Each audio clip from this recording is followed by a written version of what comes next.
Graças a Deus. Cumprimento a igreja com a graça e paz. Amém? Amém.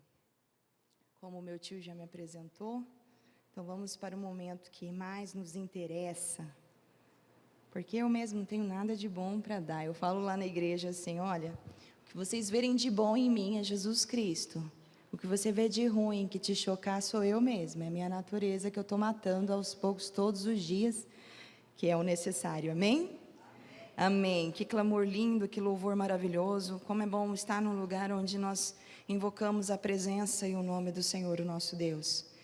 Enquanto a minha tia Rose fazia a oração, e ela, no ápice do seu clamor, ela mencionava cadeias sendo quebradas durante o louvor. A palavra do Senhor diz que Deus habita no meio dos louvores do seu povo. Eu tenho um testemunho forte de vida, e quando eu entrei nesse deserto, o Senhor então abriu a minha visão. E a partir de então eu passei a ver anjos e demônios.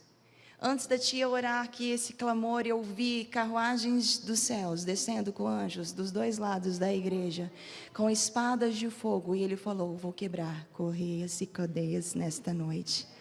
E foi uma confirmação com um clamor que a tia Rose fez aqui. Na hora eu glorifiquei e exaltei o nome do Senhor. Amados, o mundo espiritual existe e ele é real, ele é antes do mundo físico existir, e nós devemos estar atentos, porque tudo reflete, tudo que acontece aqui é um reflexo do que acontece primeiro no mundo espiritual, amém? Esse momento é o momento da palavra do Senhor, e nós estamos aqui numa série, né, tio? Ao terceiro dia, nós estamos no dia do silêncio, que vai retratar a morte de Jesus Cristo. E quando eu meditava, licença, irmãos. Quando eu meditava, eu fiz toda a meditação, tio, que o tio enviou. Como é profundo, né? Essa passagem, Jesus chegando então para cumprir o teu propósito. E antes de falar da hora do silêncio, o Espírito Santo me levou no profundo a estudar e analisar, antes do silêncio, os dois grandes brados de Cristo na cruz, antes dele silenciar. E no Evangelho de Marcos, capítulo 15, 33 ao 34, relata que a terra que se fez trevas sobre toda a terra, da sexta hora até a hora nona. A terra, a luz do sol se apagou, como nós cantamos aqui. E foi em meio a essas trevas que Jesus, ali na cruz do Calvário, deu o primeiro grande brado. Eloi, Eloi, lema sabachthani. Ele encontrou forças naquela hora, porque essa tradução é Deus meu, por que me desamparas? Ele encontra uma força e um fôlego depois de ter sido humilhado, chicoteado, maltratado, estava sangrando, tinha uma coroa de espinhos na sua cabeça. Ali naquela cruz, ele encontra forças para bradar, e a palavra do Senhor fala, bradou em alta voz, Eloi, Eloi, lema sabachthani.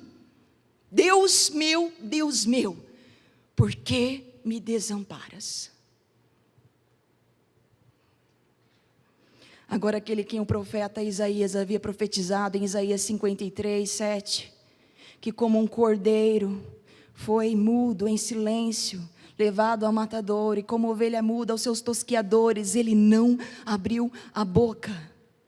Que tamanha dor e aflição é essa que Jesus agora se encontra, onde ele rompe o seu silêncio e ele clama, Deus meu, por que me desamparas?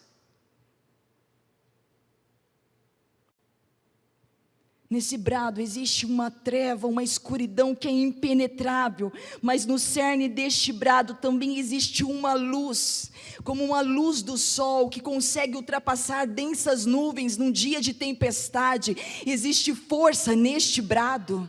Este brado não mostra fraqueza, não mostra vacilação de fé, mas mostra força. Pela primeira vez Jesus está ali, e ele aclamar a Deus, ele não chama Deus de pai, mas ele chama Deus, porque ele não está na posição de um filho obediente, ele está no lugar de um homem pecador, ele está na cruz do Calvário, no meu lugar e no seu lugar, e nesta condição ele clama a quem? Ele clama a Deus. Deus meu, Deus meu. Não é fraqueza, não é oscilação de fé.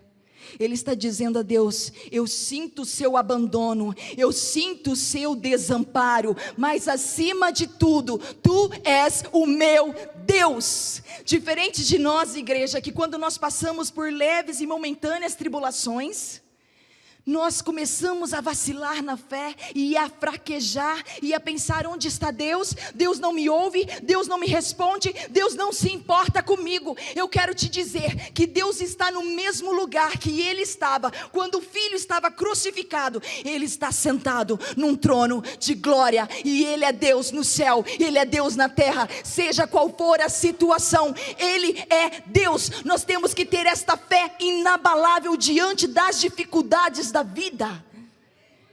Ele foi desamparado, ele estava solitário ali, por causa do pecado. A palavra fala que a única coisa que separa o homem de Deus é o pecado, e naquela hora, o pecado de toda a humanidade estava concentrado nele, o meu pecado estava nele, e Deus o abandonou.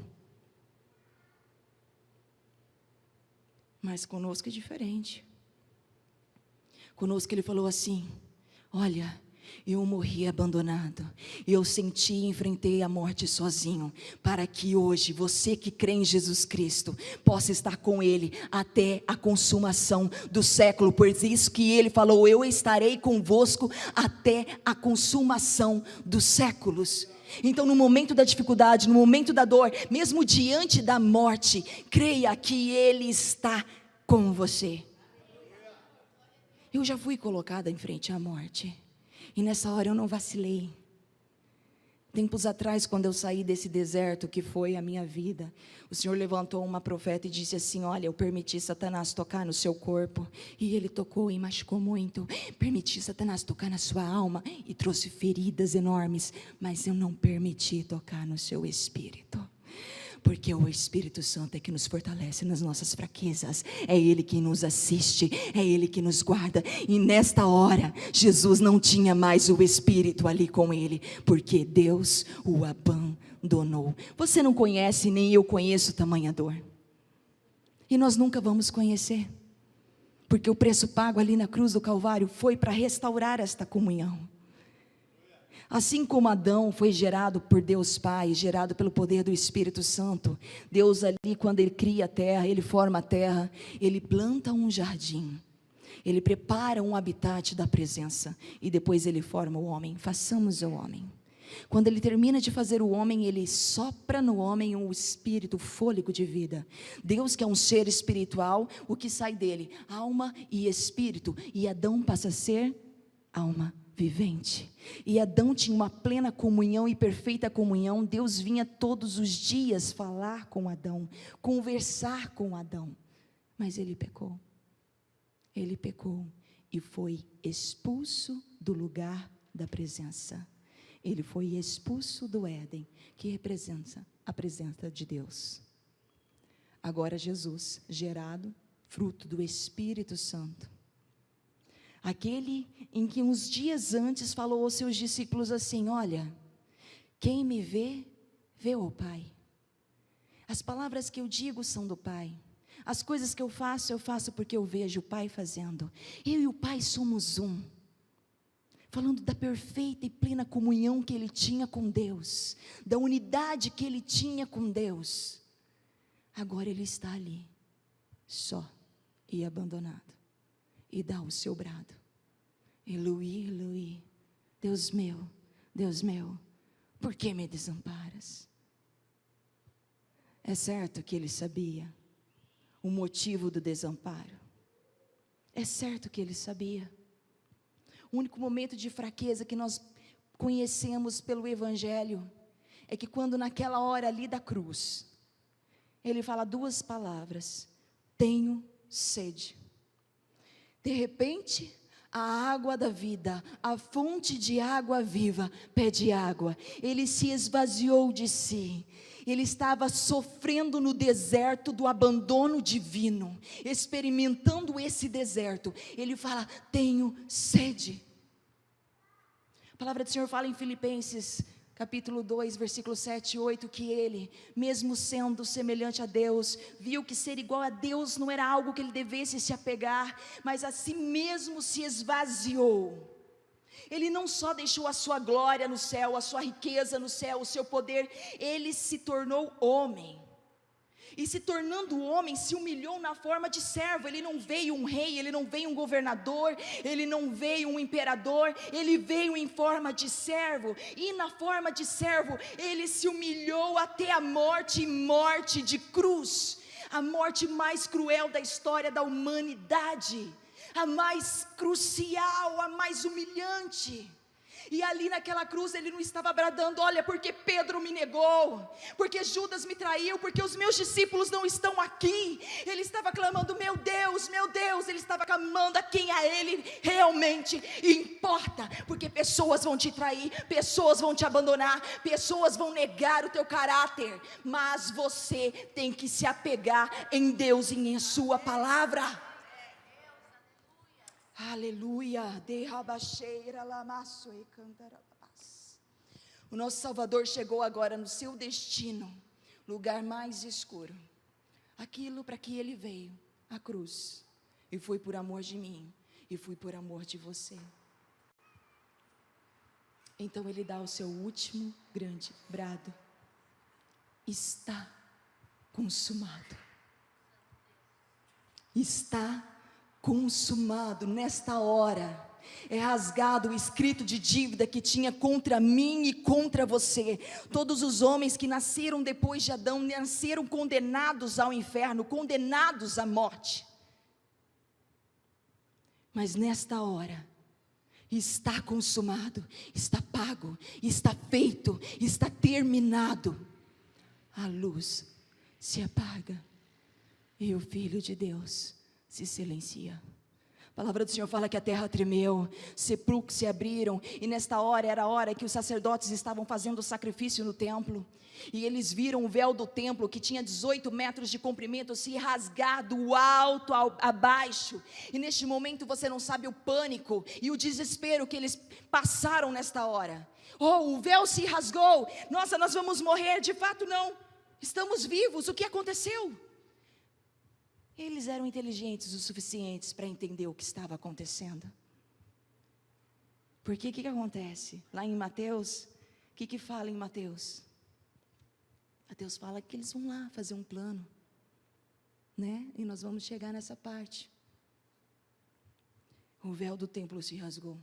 Hoje, eu, você, temos acesso. A hora que você está aqui nesta igreja, a hora que você sai da sua casa e veio para um culto de louvor e adoração. Culto de louvor e adoração. Abra a sua boca, louve e adore, porque Ele é digno. Não fique com vergonha do irmão que está do lado. Eu lá na igreja, eu pulo, eu corro, eu danço, eu grito. Meu marido está aqui, ele é prova disso. E eu incentivo, sabe por quê? Ele venceu a morte, Ele ressuscitou em glória. Ei, você não vai conhecer o inferno, você que crê nele. Você vai daqui para a luz, para a glória, para o céu celestial. Ei, você não sabe o que é isso, você não tem noção do que é o inferno. Oh Deus, Deus, Santo Deus. Sabe o que acontece então? Vendo todo aquele desespero, a terra tremendo, vem um soldado e fere o corpo de Cristo para saber se ele estava morto.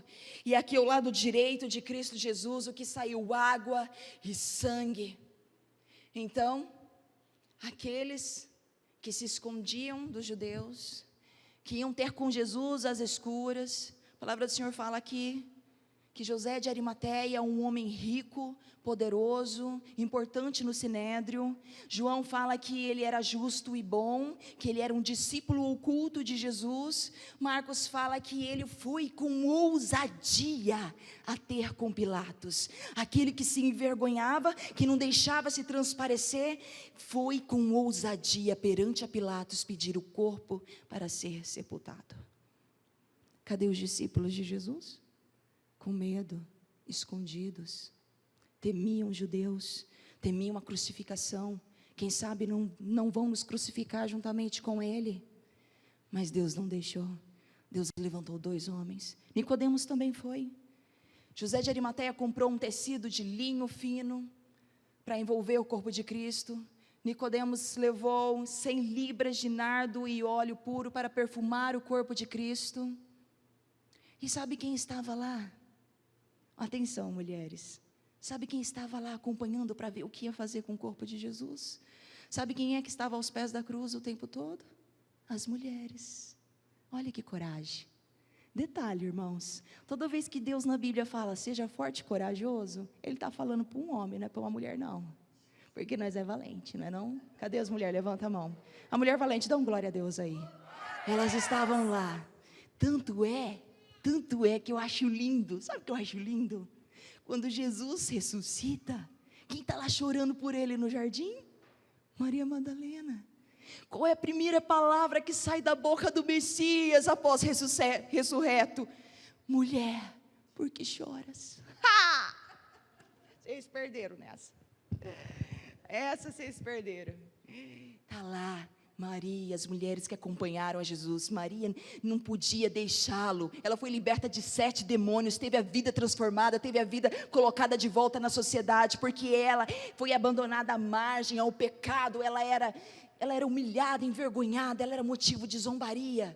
Mas ela que cedeu a maior adoração antes de Cristo ser morto. Ela foi lá, perfumou os pés de Jesus e chorou os seus pés, secou os pés de Cristo com os seus cabelos. Olha que devoção, que adoração que essa mulher tinha. Então eles precisaram se retirar, porque o dia seguinte era o dia da preparação, era o sabá. E o sabá para os judeus é muito sagrado, ninguém faz nada. Jesus foi condenado por fazer curas e milagres durante o sábado. Então eles se retiraram.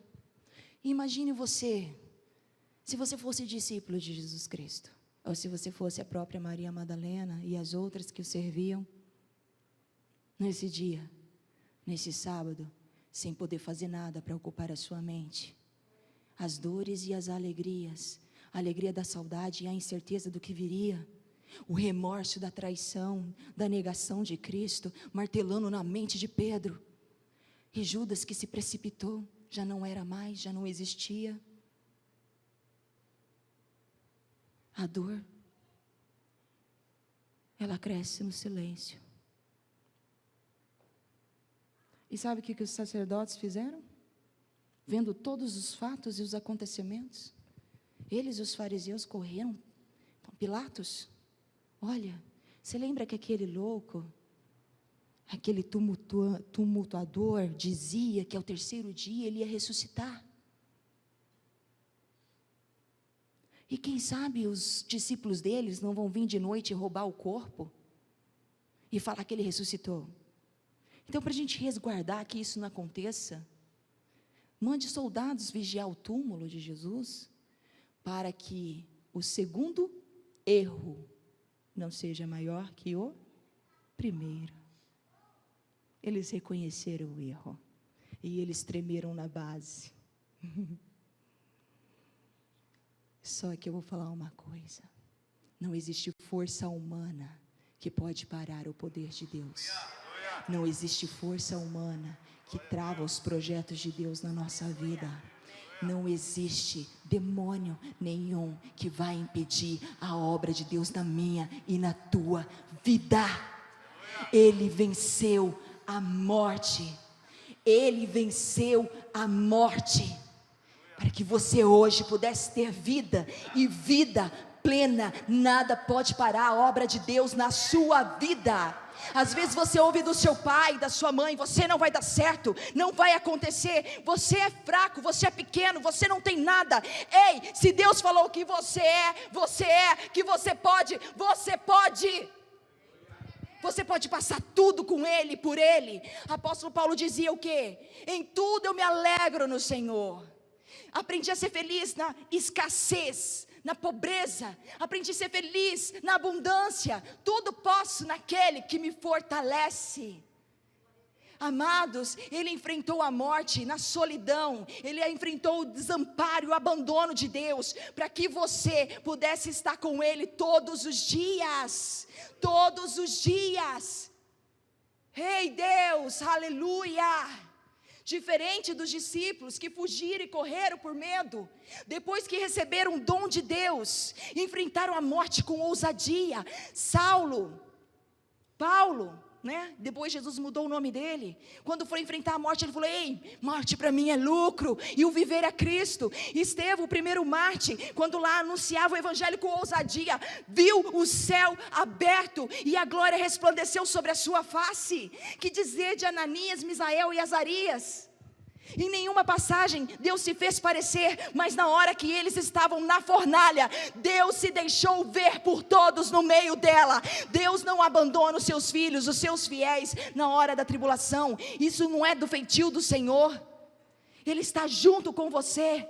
E Pedro, que negou a Cristo 3 vezes, na hora de enfrentar a morte, depois que recebeu do Espírito Santo, ele falou: ei, não sou digno não de morrer como meu Senhor, põe essa cruz de ponta cabeça, porque eu mereço muito mais que isso.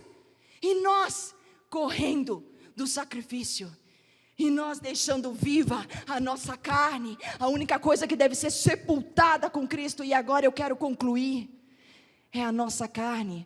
Apóstolo Paulo fala em Romanos 8:6, que vós que sois batizados em Cristo Jesus, vocês não sabem que vocês foram batizados na sua morte? Você tem que fazer morrer a sua natureza humana. Ela deve ficar sepultada. Nela, lá nessa sepultura, você tem que colocar guarda. O orgulho, a vaidade, a soberba, a ganância, a fofoca, a mentira. Essas coisas carnais nos filhos da luz não pode se operar. A palavra do Senhor diz o quê? Que já não há condenação para aqueles que estão em Cristo Jesus, que não andam segundo a carne, mas segundo o Espírito. Ei, Deus, se há em você ainda mentira, engano, fofoca, vaidade, soberba, inveja, faça morrer essa natureza, dia após dia, crucifique-a na cruz, lance a sepultura e deixa viver o Espírito de Deus em você, porque a obra de Cristo na cruz foi para te dar essa comunhão com o Espírito Santo, foi para fazer vivo dentro de você o Espírito. Ele sopra sobre os discípulos ali, depois de ser ressurreto, o Espírito de vida que Adão perdeu no jardim. Hoje o poder de Deus está neste lugar, o reino de Deus está neste lugar. E a mensagem do reino, a palavra, o verbo que anunciou o reino foi: arrependei-vos. Arrependimento é a porta da salvação. Tranque nessa sepultura a sua carne, e não deixe ela sair de lá, para que você possa viver e andar em espírito. Ele venceu a morte. Ele ressuscitou em glória. E hoje você, diante de toda e qualquer dificuldade, diante de toda e qualquer dor, tenha plena certeza e a convicção de que Ele está com você e em você. Você é templo do Espírito Santo. Jesus na cruz, Ele recitava a palavra. Era Salmo 22 que ele estava clamando. Salmo 22 começa com: Deus meu, por que me desamparas? Ele segue a sequência desse salmo, enquanto crucificado, porque a palavra é que sustenta, a palavra é que traz vida, a palavra foi que deu força a ele. Medita na palavra dia e noite, tenha cuidado de fazer tudo quanto nela está escrito, então farás Deus prosperar o seu caminho, e serás bem sucedido em tudo quanto fizeres. Medita na palavra. Crente tem que meditar na palavra. Ela é a espada do Espírito. E às vezes você não tem meditado, e você tem virado um fantoche na mão do inimigo, e ele te lança para cá, e ele te lança para lá, e tem te deixado a sua alma enferma, angustiada, e uma alma enferma, angustiada, triste, ela adoece a mente, adoecendo a mente, adoece o corpo, e não há quem suporte. Jesus morreu na cruz, para que você tivesse uma plenitude de vida, para que a sua alegria fosse completa. Não foi para você ficar sofrendo dores. Ele levou sobre si as nossas dores. O nosso castigo ficou lá sobre as pisaduras dele. Nós fomos sarados. Ele levou. Não aceite essas correntes que o diabo tenta colocar e amarrar a sua vida. Não aceite. Ele se entregou por você. A luz do mundo se apagou por você. O amor se silenciou por você e por mim. Que medida de amor nós devemos dar àquele que tudo nos deu? Que medida de amor que vai pagar o preço que ele pagou na cruz? Ele pagou um preço tão caro que nunca o pecado em peso e medida vai ser maior do que ele pagou ali, e nem mesmo o amor que o superou. A distância do Pai.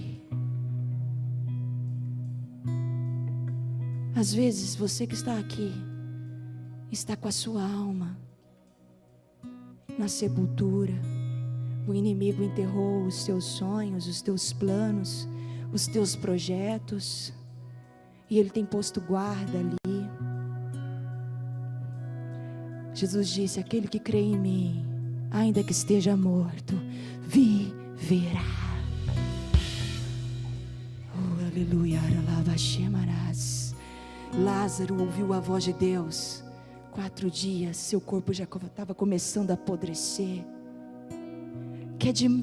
Mas era 4 dias. Os meus sonhos faz tanto tempo que morreram. Ei, então veja o profeta Ezequiel, que foi levado ao meio de um vale de ossos sequíssimos, e Deus falou o quê? Profetiza a palavra. E levantou-se um exército de defuntos em primeiro momento. E o profeta falou: e agora? Deus falou: ei, profetiza o Espírito e a vida. E veio um vento dos 4 cantos e encheu aquele lugar, e eles se tornaram almas viventes. Não importa o tempo em que você está na sepultura, Ele é Deus acima de tudo, Ele é Deus acima de todos. Ele venceu a morte. Eu quero convidar você a se levantar.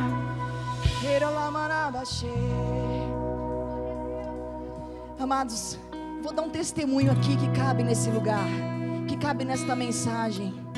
Eu estava clamando na igreja lá metodista, onde eu frequento, onde eu participo, e clamando para Deus gerar vida, trazer vida. Existia tantos defuntos espirituais naquele lugar, tanta morte. Eu falava: Jesus, gera vida, traz a vida. E eu clamava ali de joelhos, em alta voz. Eu falava: tragada foi a morte pela vitória de Cristo na cruz. E eu fiquei 3 horas em oração ali naquele dia.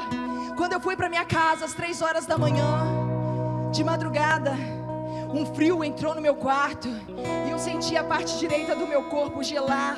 E em espírito o Senhor me levou à sala da minha casa. Eu tenho 2 altas janelas, e as cortinas estavam voando, um vento gelado congelando todas as paredes. E em espírito, o Espírito tudo me comunicava, tudo me discernia. Ele falou: a morte está aqui. E eu olhava para a porta, e a porta estava fechada. E o Espírito me dizia assim: aquele que não entra pela porta é ladrão. Vire-se. E quando eu virei, eu me deparei com a morte, fria, solitária e silenciosa. E ela foi me congelando e me congelando, congelando até chegar ao meu pescoço aquele gelo, e eu clamar com muita dificuldade, olhando para ela: tragada foi a morte pela vitória. Oh, aleluia! Nessa hora ela desapareceu, e o Espírito me disse: ele vem para roubar o que é mais valioso, é a alma. E eu comecei a clamar pela alma do meu marido, pela minha alma, pela alma da minha filha. Não deixe o diabo roubar o que é mais valioso, aquilo que custou o sangue do Cordeiro na cruz do Calvário, a sua alma. Ora lá, cheia, manás. Seja ousado. Seja ousado nesta noite, como foi Nicodemos, como foi José de Arimateia. Vem aqui à frente agora e faça um apelo. Senhor Deus, faz tempo que eu não ouço a tua voz, mas eu sei que o Senhor ressuscitou ao terceiro dia, e eu estou aqui porque eu quero viver esta vida. Eu quero viver esta vida. Amados, o ato do apelo é um ato de fé. Aquele que está no trono está vendo os corajosos e os ousados a virem à frente. A palavra do Senhor diz assim, que os tímidos não herdarão o reino dos céus. Deixa essa timidez. Quero convidar o pastor e a pastora aqui. Aqueles que estão enfermos nesta noite, por favor, venham. A palavra do Senhor fala: se houver entre vós enfermos, serão ungidos com óleo, e a oração do justo vai curar e vai sarar. Quem crê nesta palavra, quem crê nesta palavra, vem à frente, quebrante o seu coração diante daquele que tudo pode. Reira lama cheia.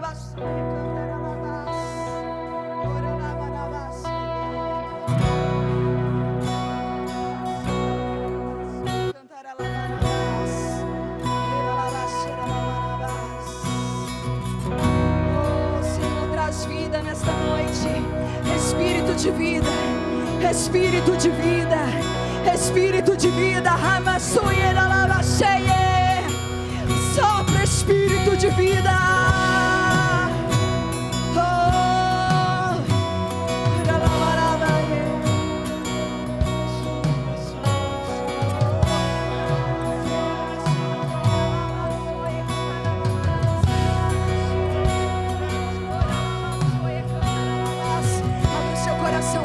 Senhor, ressuscita-me. Quero ouvir a sua voz mesmo em meio à sepultura.